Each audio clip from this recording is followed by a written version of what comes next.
10대들의 쪽지라는 곳에서 방학 때마다 3주 동안 호주 연수 프로그램을 갖고 있습니다. 영어 공부도 하고 또 강의도 듣고 대학들도 탐방하고 이제 호주 문화를 경험하는 이제 기회를 갖습니다. 이 호주 연수를 다녀온 청소년들의 이야기를 들어보면 생각과 생활 습관에서 많은 변화가 있었다는 겁니다.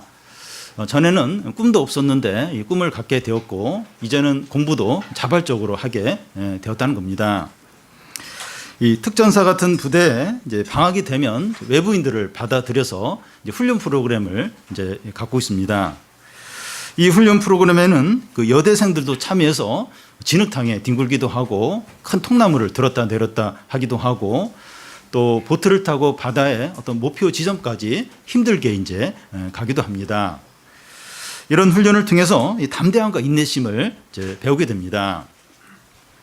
또한 절이나 이 수목원 같은 곳에서 이제 힐링 캠프를 하는데 사람들이 내적주의를 이제 받습니다. 사람들이 바뀌고 새로워지는 것은 놀라운 일이고 유익한 일입니다. 그런데 방금 우리가 살펴본 이런 것들은 어떤 진정한 변화를 가져오는 것은 아니라는 겁니다. 기독교는 사람을 진정으로 변화시킵니다. 예수님이 세상에 오신 목적은 사람들이 좀 더 도덕적이 되고 현재보다 좀 더 행복한 생활을 하기 위해서가 아닙니다. 거듭나서 완전히 새 사람이 되도록 하기 위해서입니다. 거듭나서 새 사람이 되었을 때 나타나는 특징이 무엇입니까? 여러 가지 있을 수 있는데 대표적으로 하나님을 찬양하는 겁니다. 전에는 하나님을 싫어하고 거부했는데 이제는 하나님께 예배하고 찬양하는 걸 즐거워하는 겁니다. 이것보다 더 놀랍고 복되고 영광스러운 일은 없습니다. 사람의 이런 모습이 타락하기 전의 모습입니다. 하나님이 사람을 창조하시고 또 이 죄 가운데서 구원하신 목적이 여기에 있습니다. 사람들이 하나님을 찬양하고 예배할 때 하나님께서 영광을 받으십니다. 오늘 말씀은 지난주에 이어서 이 강한 자들과 약한 자들에 대한 이야기로 시작이 됩니다. 성도들이 서로를 이렇게 받아들일 때 하나님이 영광을 받는다는 겁니다. 7절을 보면 그러므로 그리스도께서 우리를 받아 하나님께 영광을 돌리심과 같이 너희도 서로 받으라. 그리스도께서 우리를 받으심으로 하나님께 영광을 돌린다는 겁니다. 여기서 받아들인다고 하는 것은 구원 받는 것을 말합니다. 우리 한 사람 한 사람이 구원을 받는다고 하는 것은 하나님께 큰 기쁨이 되고 영광이 된다는 겁니다. 잃어버린 양의 비유를 보면 그 양을 잃어버린 목자가 그 양을 찾기 위해서 들과 골짜기와 또 여러 곳을 다니면서 찾다가 양을 찾았어요. 그때 그 양을 그 목자의 어깨에 메고선 사람들, 친구들, 이웃들 불러서 큰 잔치를 벌립니다.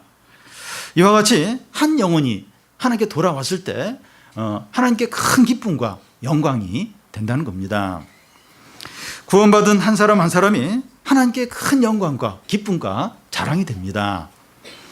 자녀 하나하나가 이 부모에게 큰 기쁨이 되는 것과 같습니다. 때로는 이 자녀가 부모에게 큰 근심이 되는 경우도 있지만 그럼에도 자녀는 부모에게 무엇과도 비교할 수 없는 기쁨이고 자랑입니다.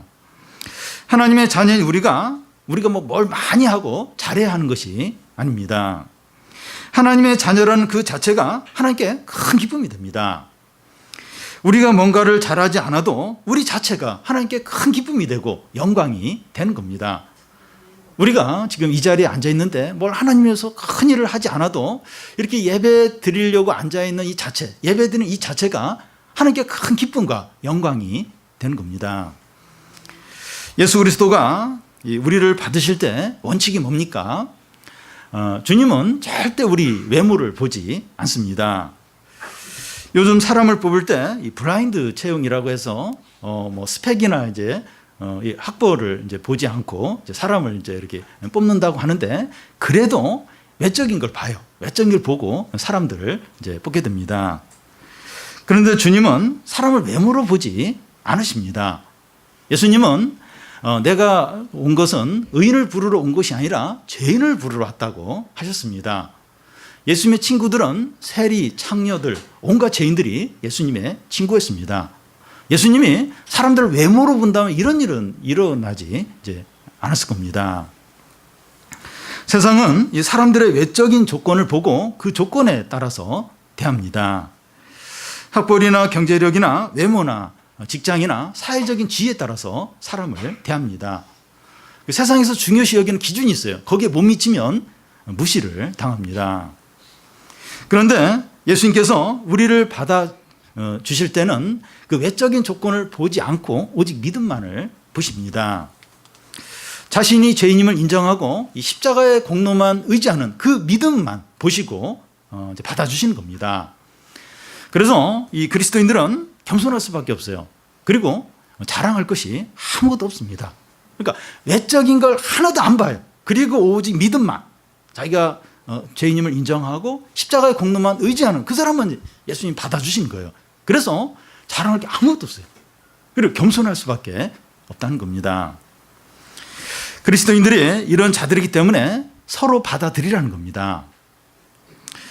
이 강한 자와 약한 자, 유대 신자와 이방인 신자가 있는데 서로 많은 차이가 있어요. 많은 차이가 있는데 서로 받으라는 겁니다. 스승이신 예수님이 다 받으셨는데 제자인 우리가 이제 받아들이지 않는다면 우리가 예수님보다 더 큰 자가 된다는 겁니다. 그렇지 않겠습니까? 예수님이 다 받았어요. 이 형제, 저 형제, 이 자매 다 받아들여, 다 구원을 했는데 우리의 어떤 기준에 따라서 안 받아들인 거예요. 그러면 우리가 예수님보다 더 대단한 자가 된다는 겁니다. 예수님이 이 형제와 이 자매를 위해서 십자가에 달려서 피를 흘리셨는데 우리가 받아들이지 않으면 예수님의 십자가의 피가, 예수님의 피 흘리심이 헛된 것이 된다는 겁니다. 그 사람이 내 스타일에 맞지 않아서, 또 말이 통하지 않아서, 또 나에게 상처를 줘서, 또 보니까 수준이 떨어진다고 해서 거부를 해서는 안 된다는 겁니다. 예수님이 그를 받으셨다면 우리에게 어떤 이유가 있더라도 받아야 된다는 거예요. 그 크신 하나님의 아들이, 예수님이, 그 의로우신 분이 그 형제와 자매를 받았어요. 구원했어요. 근데 우리가 어떤 이유를 대면서 막 거부하고 그러면 안 된다는 겁니다. 이것을 더 확대하면 이 왕따를 시키는 건 이 죄 중에서 큰 죄라는 겁니다. 외국인 노동자나 탈북자나 장애인이나 또 알바생이나 비정규직이라고 해서 차별을 하면 안 된다는 겁니다. 주중에 그 인터넷에 한 40대 되는 어떤 부인이 바닥에 무릎 꿇는 그런 사진이 이렇게 떴습니다. 강서구의 한 지역에 이 특수학교를 이제 설립하려고 하는데 지역 주민들이 이제 반대를 해서 좀 허락해달라고 사정을 하는 겁니다. 지역 주민들은 이 장애인 학교가 이렇게 들어서면 집값이 이제 떨어진다고 반대를 하는 겁니다. 장애인 학교를 하수 처리장보다도 못하게 이제 여기는 겁니다. 집단 이기주의죠. 악한 겁니다. 그런데 이 주님이 받아들인 자를 우리의 어떤 기준이나 어떤 그 이유를 대면서 받아들이지 않으면 그건 더 큰 죄가 된다는 겁니다. 그리고 예수님이 우리를 받으실 때 영광이 되었던 것처럼 우리가 서로를 이렇게 받아들일 때도 하나님께 영광이 된다는 겁니다. 예수님이 우리 어떤 조건도 안 보고 우리의 어떤 믿음만 보고 우리를 받으셨어요. 구원을 하셨어요. 이게 하나님께 영광이 된다는, 하나님께 큰 기쁨이 된다는 거예요. 근데 우리가 서로를 이렇게 받아들일 때 그게 하나님께 큰 기쁨이 되고 영광이 된다는 겁니다. 이 믿는 자들에게 이것이 왜 중요한가 하면 예수님이 우리를 받으셨다는 것을 우리가 다른 교우가 우리를 받아들이는 걸 통해서 알게 되기 때문입니다.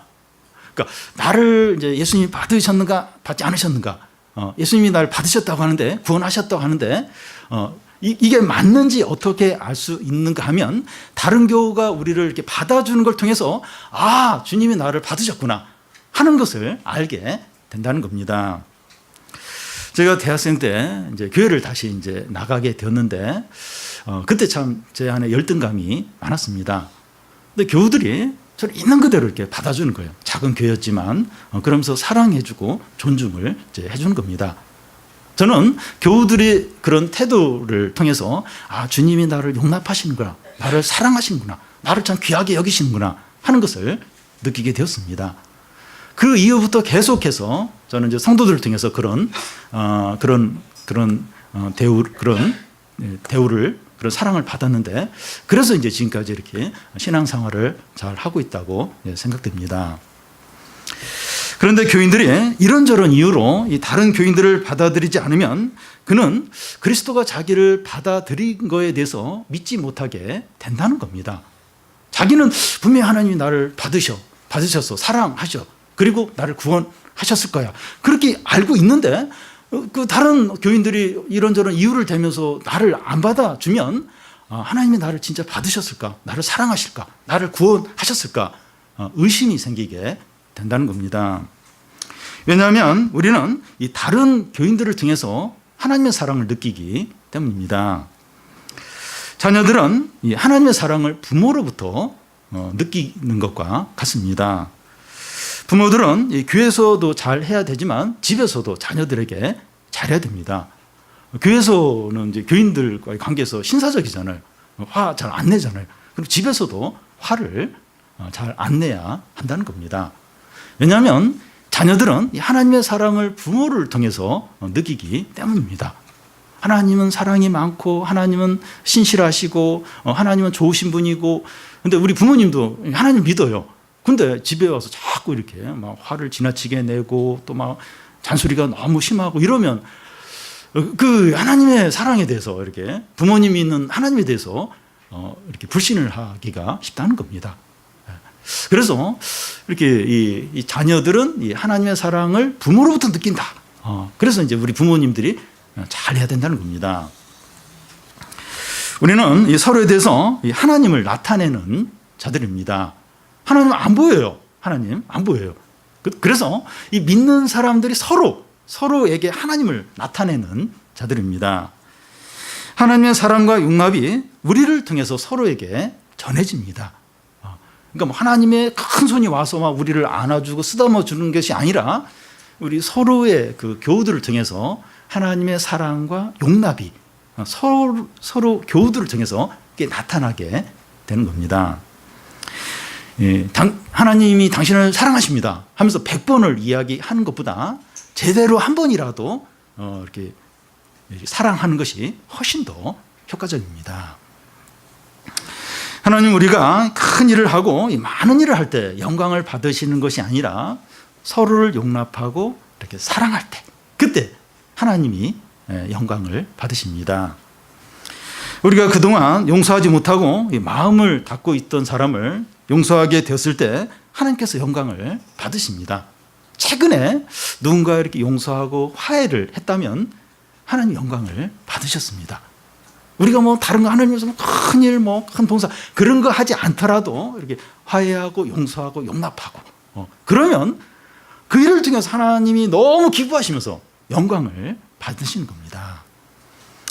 우리가 용서하고 화해하는 일을 통해서 서로 이제 하나님의 사랑을 느끼게 됩니다. 그래서 하나님, 저 사람이 지금 힘들어하는데 사랑을 많이 부어주십시오. 이제 그렇게 하기보다도 그냥 전화 한 통화 해주고 커피 한 잔 사주고 밥 사주고 그러면서 힘내라고, 그게 훨씬 더 효과적일 수 있다는 거예요. 왜냐하면 이 하나님의 사랑은 서로를 통해서 느껴질 수 있는 것이기 때문입니다. 다음은 예수님께서 우리를 받아들이시고 우리가 서로 이렇게 받아들이도록 하기 위해서 무엇을 하셨느냐 하는 겁니다.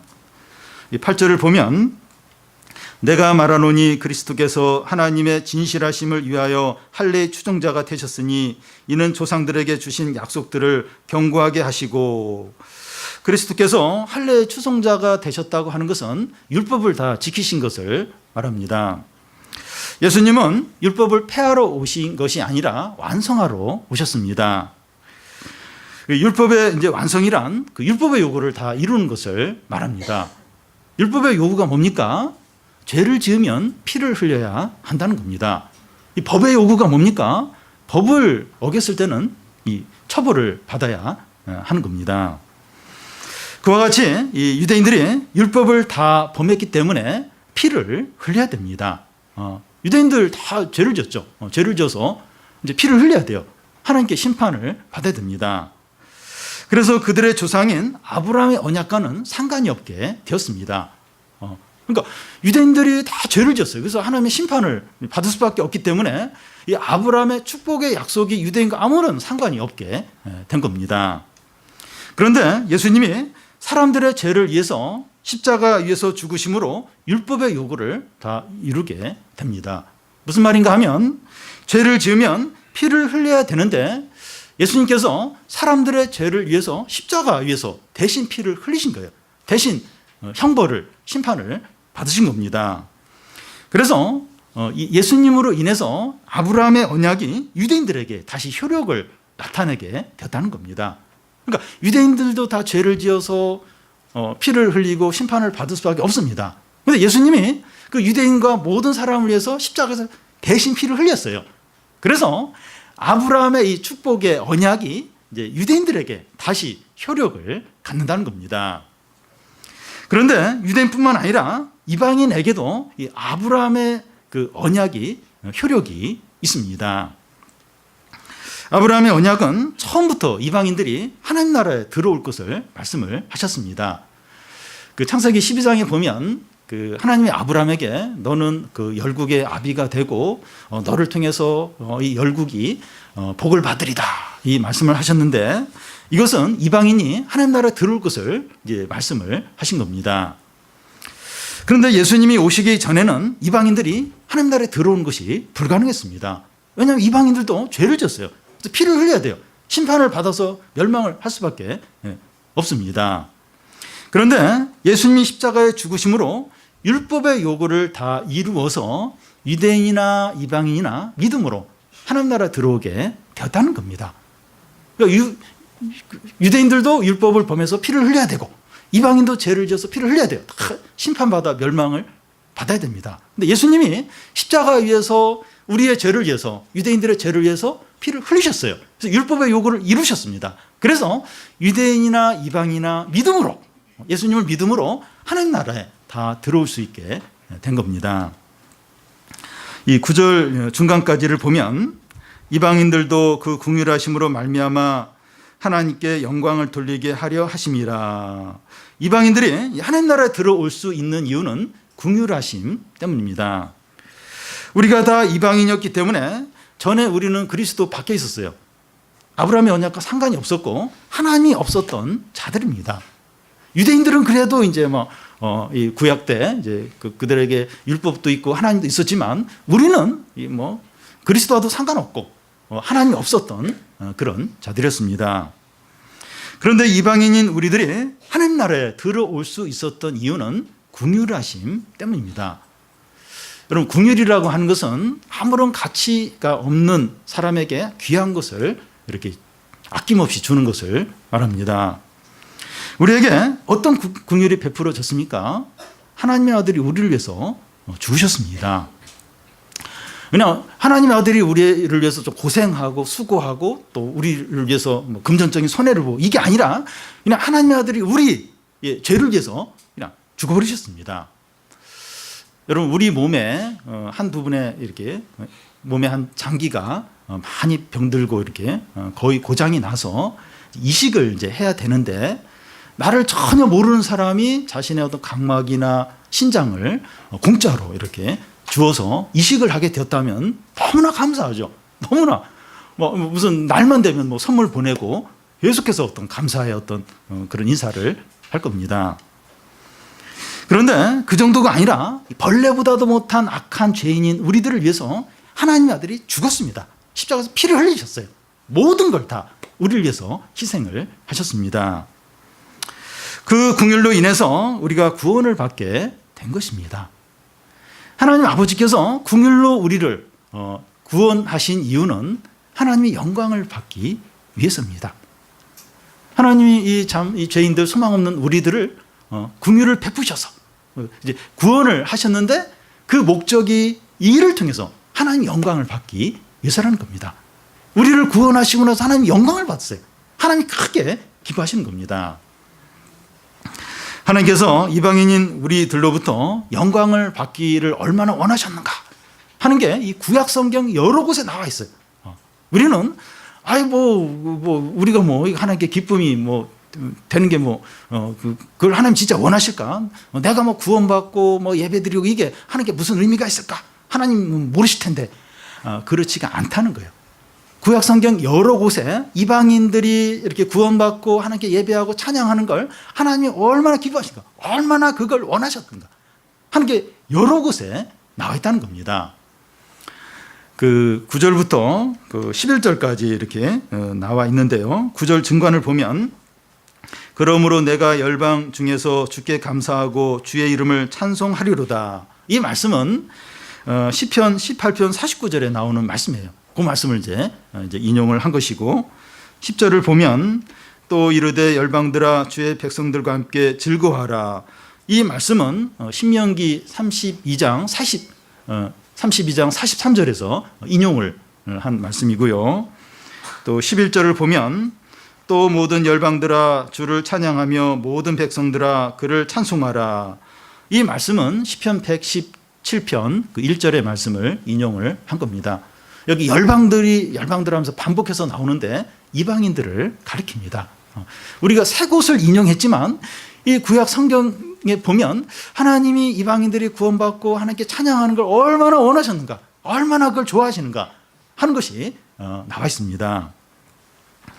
하나님이 이방인 우리를 구원하신 목적은 하나님께서 영광을 받으시기 위해서입니다. 우리 한 사람이 구원받고 우리 한 사람이 이렇게 죄를 버리고 또 예배드리고 찬양하고 이럴 때 하나님 영광을 받는 거예요. 영광을.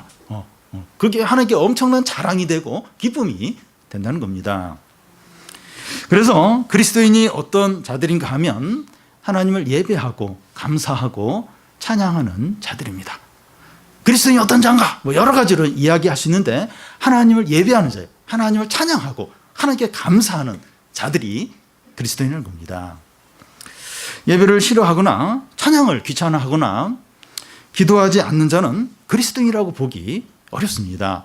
이런 사람이 주일날 예배를 빠지지 않고 또 봉사를 잘하고 직분자라고 해도 신자라고 보기 어렵다는 겁니다. 우리가 주님을 위해서 큰 일을 하지 못하고 많은 일을 하지 못하고 아주 좋은 것을 드리지 못하더라도 예배와 찬양과 기도를 중단해서는 안 됩니다. 우리가 이걸 중단하고 있다. 어느 때부터인가 내가 이걸 안 하고 있다. 신앙에 심각한 문제가 생긴 겁니다. 주님을 찬양하지 못하거나 예배를 드리지 못하면 견디지 못하는 자가 그리스도입니다. 예배를 드려야 되는데 이렇게 기도를 해야 되는데 이걸 못한다. 견디지 못하는 사람이 그리스도입니다. 밥을 먹지 못하고 잠을 자지 못하고 놀지 못하더라도 예배를 드리려고 하고 하나님께 나아가려고 하는 자가 그리스도입니다. 내가 밥 못 먹어도 괜찮다. 내가 잠 못 자도 된다. 못 놀아도 괜찮다. 근데 예배 드려야 돼. 예배. 하나님께 나가야 된다. 이렇게 하는 사람이 이제 그리스도입니다.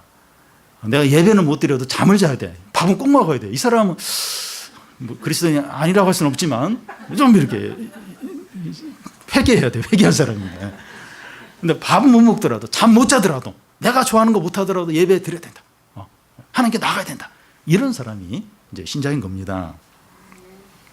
의에 줄이고 목말라 하는 사람이 성도입니다. 성도. 하나님의 말씀과 은혜에 대해서 목말라요. 배고파요. 굉장히 헝그리합니다. 이런 사람이 신자입니다. 말씀을 듣지 못하면 미칠 것 같아 하는 자가 성도입니다. 놀지 못하면 미칠 것 같아. 드라마를 보면 미칠 것 같아. 이러면 좀 이 사람도 회개해야 돼요. 근데 이게 말씀을 듣지 못하면 미칠 것 같아. 이런 사람이 이제 신자입니다. 그런데 이 주일을 여러 번 빠지고 말씀을 오랫동안 듣지 못했고 성도들과 오랫동안 교제를 못했는데도 잘 지내요. 아무런 어려움을 못 느껴요. 이 사람은 신자로 보기 어렵습니다. 생명 있는 존재는 반드시 먹으려고 이제 하듯이 우리 안에 하나님의 생명이 있다면 반드시 영적인 갈급함이 있다는 겁니다. 여러분, 애가 태어나면 뭘 아무도 모르죠. 근데도 배고프면 울어요. 말을 못하니까 울면서 빨리 달라고 얼마나 많이 먹는지 몰라요. 하루에 몇 번씩 많이 먹습니다.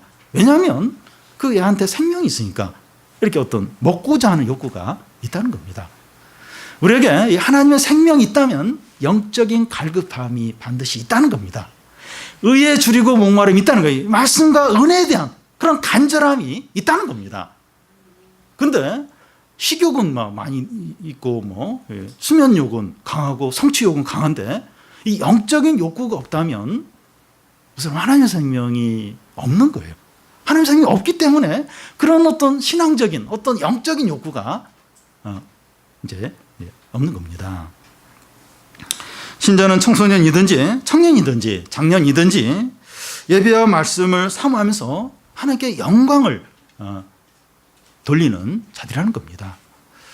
이 말씀을 보면서 나는 왜 이렇게 영적인 갈급함이 없을까? 식욕에는 굉장히 민감한데 그렇다면 좀 이렇게 회개를 하고 내 안에 이렇게 영적인 갈급함이 생기도록 그리고 예배와 찬양에 대한 어떤 간절함 그냥 이렇게 빠지면 예배를 빠지면 오히려 막 수업 이렇게 빠진 것처럼 그냥 기분이 좋고 그렇다면 회개를 해야 되는 겁니다. 회개를. 그래서 내 안에 참 예배와 또 찬양과 말씀에 대한 갈급함이 생기도록 이걸 못하면 막 이렇게 미칠 것 같은 그런 간절함이 우리 안에 생길 수 있도록 좀 하나님께 좀 회개하면서 구할 필요가 있습니다. 그러면 이방인이 우리가 어떻게 해서 이제 하나님께 영광을 돌리게 되었느냐 하는 겁니다. 12절을 보면 또 이사야가 이르되 이새의 뿔이 곧 열방을 다스리기 위하여 일어나시는 이가 있으리니 열방이 그에게 소망을 두리라 하였느니라. 이새는 이제 다윗의 이제 아버지인데 그리스도가 다윗의 후손으로 온다고 했으니까 여기서 이새의 뿌리는 그리스도를 가리킵니다. 그리스도가 이방인들을 다스리기 위해서 일어났다는 겁니다. 그리스도가 이 이방인들을 다스리기 위해서 이제 확 이제 일어났다는 겁니다. 그런데 이방인 가운데서 그리스도에게 소망을 두는 자들만 구원을 받는다는 겁니다. 그러니까 이새의 뿌리 대신 그리스도가 일어나셨어요. 이렇게 통치하려고 이렇게 나타나셨습니다. 그래서 사람들에게 오셨어요. 세상에 오셨어요. 그런데 그 이방인들이 많이 있어요. 이방인들 중에서 이 그리스도에게 소망을 두는 자들만 구원을 받는다는 겁니다. 그러니까 예수님은 이방인들을 위해서 일어나셨어요. 구원하려고 일어나셨어요. 그런데 이방인들 중에서 예수 그리스도를 바라보면서 믿으면서 소망을 둔 자들만 이제 구원을 받는 겁니다. 예수님을 믿는다고 하는 것은 예수님께 모든 소망을 두는 것을 말합니다. 예수님 믿는 건 뭐냐? 여러 가지 말할 수 있는데 그 예수님께 모든 소망을 두는 게 예수님을 믿는 겁니다. 입으로만 그냥 이렇게 예수님을 믿는다. 이게 전부가 아니라 진짜 그 소망을 예수님께 두고 있느냐? 모든 소망을 두고 있느냐? 그게 이제 예수님을 믿는 겁니다. 먹고 사는 것과 미래와 안전과 이제 행복을 예수님께 다 맡기는 겁니다. 주님께 우리 자신을 다 맡기는 것. 이게 이제 주님을 믿는 겁니다. 요즘에 그 생존 배낭이라고 인터넷에 많은 이제 관심을 이제 갖는 게 있습니다. 북한의 핵무기와 이제 미사일 위협이 자꾸 이제 이렇게 점점 이제 심해지니까 그 필수품을 이제 이렇게 배낭 안에 넣어서 유사시에 이제 그거 가지고 이제 피하도록 이제 하는 겁니다. 이 생존 배낭을 이제 잘 이렇게 꾸며서 이렇게 잘 채워서 이제 출입문 같은데 이렇게 놔두면 유사시에 도움이 될 겁니다. 그런데 핵무기의 위협에 생존 배낭 이렇게 잘 싸놓으면 안전합니까? 예, 그게 있으면 유익하긴 하죠. 근데 생존 배낭을 싸놨다고 해서 이 핵 위협으로부터 안전합니까? 이런 위협 가운데서 그 예수님을 믿는다고 하는 것은 예수님께 우리 안전을 이제 맡기는 겁니다. 여러 위기 상황들 그런 가운데서 우리가 예수를 믿는다 하는 것은 예수님께 우리의 안전을 다 이제 맡기는 겁니다. 이게 참된 믿음입니다. 어떤 상황에서도 하나님 아버지와 예수님께 진정으로 예배하고 온 마음으로 찬양하고 간절히 기도를 하는 겁니다. 이렇게 할 때 이게 하나님께 영광이 됩니다. 그러니까 참 여러 염려들, 위기들, 상황이 힘들고 막 그런 상황들이 있어요. 그런데 그런 상황에서라도 온 마음으로 하나님께 예배하고 마음을 다해서 찬양하고 간절하게 기도하고 이게 이제 참된 믿음이고, 이렇게 할 때 하나님이 이제 영광을 받으시는 겁니다. 하나님이 너무나도 기뻐하시는 거예요. 이런 성도 자체가 하나님께 큰 영광이 되고 기쁨이 된다는 겁니다. 여러분, 뭘 많이 하는 게 중요한 것이 아니라 이런 여러 상황들, 위기들, 염려 이런 가운데서 온 마음으로 예배하고 간절히 찬양하고 힘을 다해서 기도하는, 이게 이제 하나님께 기쁨이 되고 영광이 된다는 겁니다. 하나님 우리를 구원하신 목적이 그거라는 거예요. 이 구약 성경 전체 이방인들이 막 찬양하고 이걸 하나님이 너무 바라신다는 거예요. 그래서 어떤 상황에서라도 이렇게 다 이렇게 우리 자신의 모든 걸 이렇게 하나님께 두는, 소망을 두는, 이게 이제 하나님께 이제 영광이 되죠. 여러분, 그리스도인은 하나님께 모든 소망을 두는 자입니다. 하나님은 어떤 분이길래 모든 소망을 둘 수 있습니까? 어떻게 다른 것도 좀 있어야지, 어떻게 하나님께만 모든 소망을 둘 수 있어? 그럴 수 있는데 하나님은 어떤 분이길래 우리의 모든 소망을 둘 수 있는 분입니까? 13절 우리 같이 한번 읽어보겠습니다. 소망의 하나님이 모든 기쁨과 평강을 믿음 안에서 너희에게 충만하게 하사 성령의 능력으로 소망이 넘치게 하시기를 원하노라. 소망의 하나님이십니다. 하나님은 소망의 대상이시고 소망의 근원됩니다. 세상에 있는 재물이나 인기나 건강이나 학벌이나 외모나 실력이나 세상 재미나 육체적인 쾌락은 일시적이고 다 변화되는 것들이요. 이런 것들이 뭐 유익하고 나름대로 좋지만 일시적이고 다 변하는 것들입니다. 이런 것들에게 소망을 두는 사람은 비참하고 망하게 됩니다. 이런 세상적인 것들, 이런 것들 물론 유익해요. 있어야 됩니다. 근데 여기에 소망을 두고 의지하는 사람은 비참하게 돼요. 망하게 됩니다. 그런데 하나님께 모든 소망을 둘 때 모든 기쁨과 평강이 충만하게 됩니다. 왜냐하면 하나님께서 모든 걸 창조하시고 유지하시고 다스리시기 때문입니다. 이 세상에는 모든 거 하나님이 다 창조하셨어요. 하나님이 주인이십니다. 하나님이 다스리세요. 하나님이 유지를 하고 계십니다. 우리에게 독생자를 아끼지 않고 주신 하나님 아버지께서 우리에게 뭘 아까워하면서 주시지 않겠느냐 합니다. 하나님 이런 분이세요. 온 세상의 주인이실 뿐만 아니라 독생자를 우리에게 주셨어요. 근데 뭘 아까워서 못 줄 게 있느냐 하는 겁니다. 우리가 진짜 행복하고 평안을 누리고 싶다면 하나님께 모든 소망을 두시기를 바랍니다. 하나님 이런 분이에요. 온 세상의 주인이시고 독생자를 주신, 아끼지 않고 주신 분이에요. 이 하나님께 모든 소망을 두라는 거예요. 진짜 우리가 행복하기 원하면 이 소망을, 모든 소망을 이 하나님께 두라는 겁니다. 그런데 세상 사람들은 이 행복해지려면 하나님으로부터 멀어져야 된다고 말합니다. 하나님으로부터 멀어지면 멀어질수록 소망이 더 생긴다고. 소망을 더 갖고 행복하려면 하나님으로부터 멀어져야 된다고. 하나님을 제거해야 된다고 그렇게 말합니다. 인류가 열심히 주장한 게 뭔가 하면 이 사람이 이 하나님이 창조하신 것이 아니라 원숭이로부터 진화를 했다는 겁니다. 이렇게 창조를 이야기하면 들고 일어나요. 다 들고 막 입에 막 화를 내면서 그런 소리 하지 말고, 비과학적인 얘기 하지 말라고. 그래서 우리는 다 원숭이의 그 후손이라는 거예요. 그걸 막 엄청나게 주장을 합니다. 세계 제2차 대전 때 히틀러가 이제 유대인들을 400만 명 이제 학살을 하게 되는데 그 근거가 진화론에서 나왔습니다.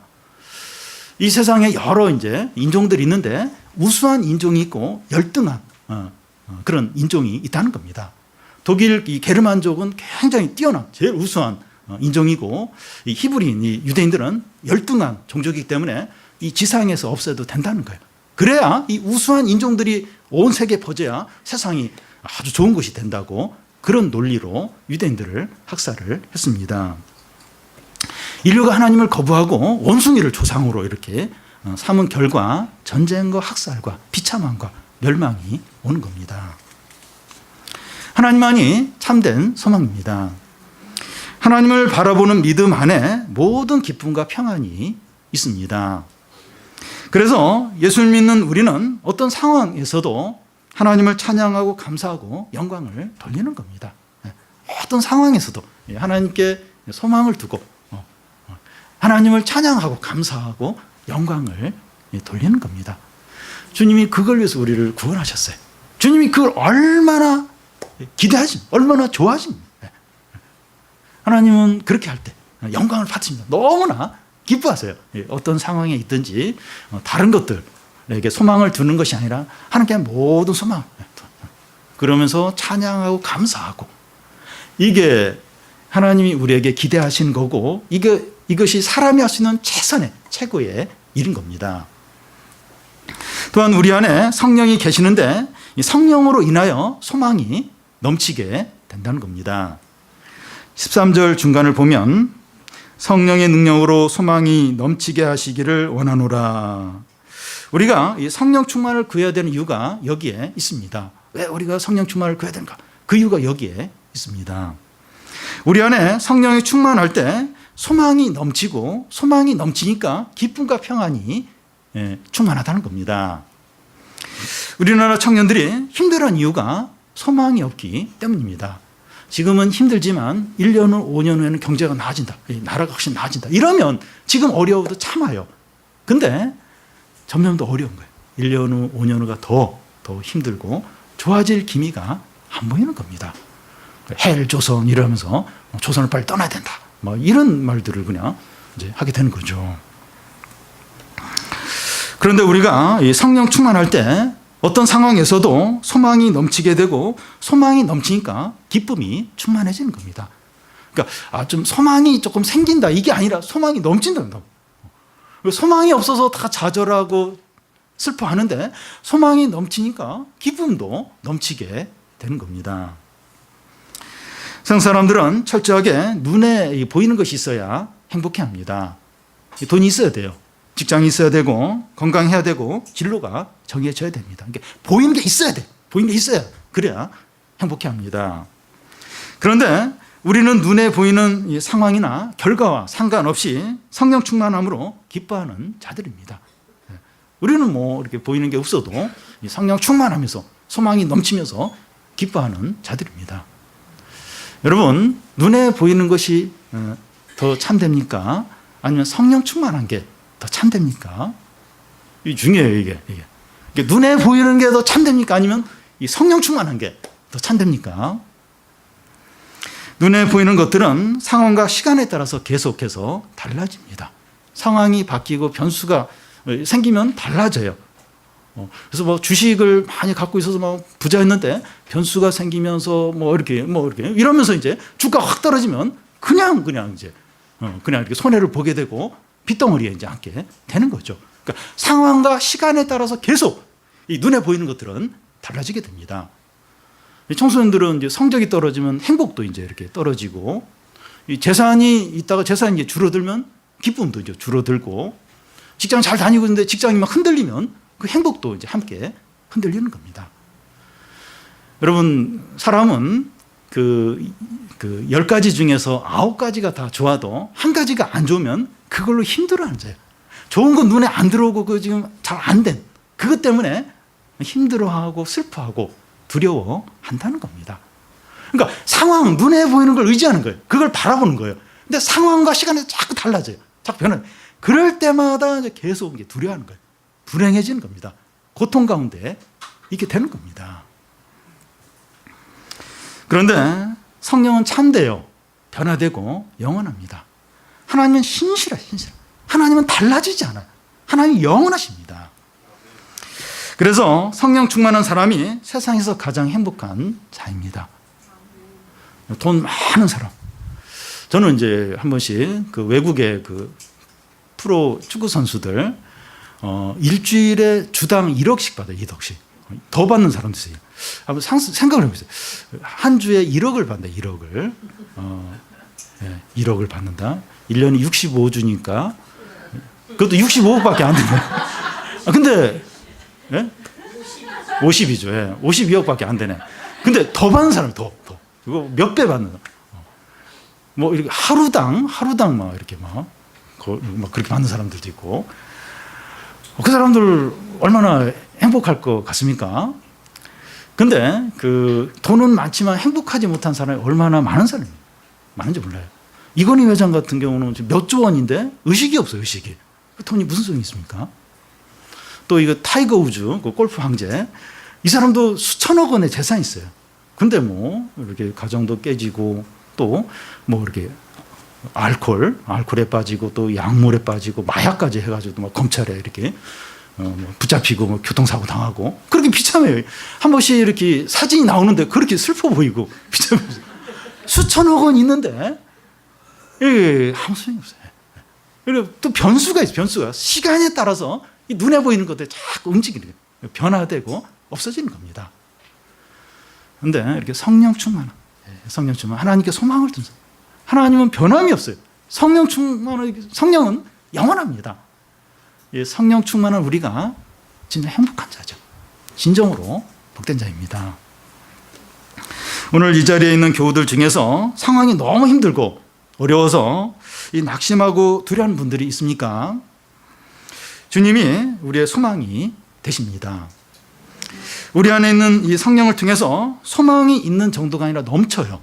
우리 안에 이렇게 성령이 충만하면 그냥 막연히 잘 되겠지. 그 정도가 아니라 소망이 넘친다는 거죠. 소망이 꽉 찬다는 거죠. 소망이 그냥 꽉 찬다는 겁니다. 이 소망은 세상의 어떤 강하고 악한 세력도 꺾지 못합니다. 상황이 달라지고 시간이 지나고 사람들이 다 방해를 한다 할지라도 이 소망을 막지 못합니다. 왜냐하면 하나님께 둔 소망이기 때문에, 하나님이 이루실 그런 소망이기 때문에 아무도 막지 못하고 시간이 지나고 상황이 달라진다 할지라도 이 소망은 절대로 헛되지 않는다는 겁니다. 이 소망이 가득하니까, 소망이 넘치니까 기쁨과 평안도 충만한 겁니다. 이게 실제적인 거예요. 이게 참된 겁니다. 여러분, 이렇게 눈에 보이는 건 자꾸 상황에 따라 달라져요. 기쁨이 왔다 갔다 해요. 행복과 불행이 왔다 갔다 합니다. 이게 참된 겁니까? 아니면 성령 충만한 가운데 상황과 상관없이 언제나 기쁘고 평강이 넘치는 이게 더 참된 겁니까? 성령 충만한 거죠. 하나님께 소망을 둔 게 진정으로 행복한 거죠. 우리는 믿음과 성령 안에서 진정으로 행복한 자들입니다. 우리가 믿음 가운데 있고 성령 충만하면 상관없이, 돈과 상관없이, 건강과 상관없이 항상 기쁨과 평강과 행복 가운데 이제 충만하게 됩니다. 이 시간 우리 모두가 상황이 아무리 어렵더라, 얼마나 힘들다 할지라도 성령 충만함으로 기뻐하며 하나님을 찬양하고 감사하고 영광 돌리시기를 바랍니다. 우리 같이 말씀 가지고 좀 기도하겠는데요. 다른 사람을 용납하라, 이제 그런 말씀도 있었고, 또 하나님 우리를 구원하신 목적이 찬양하는 거.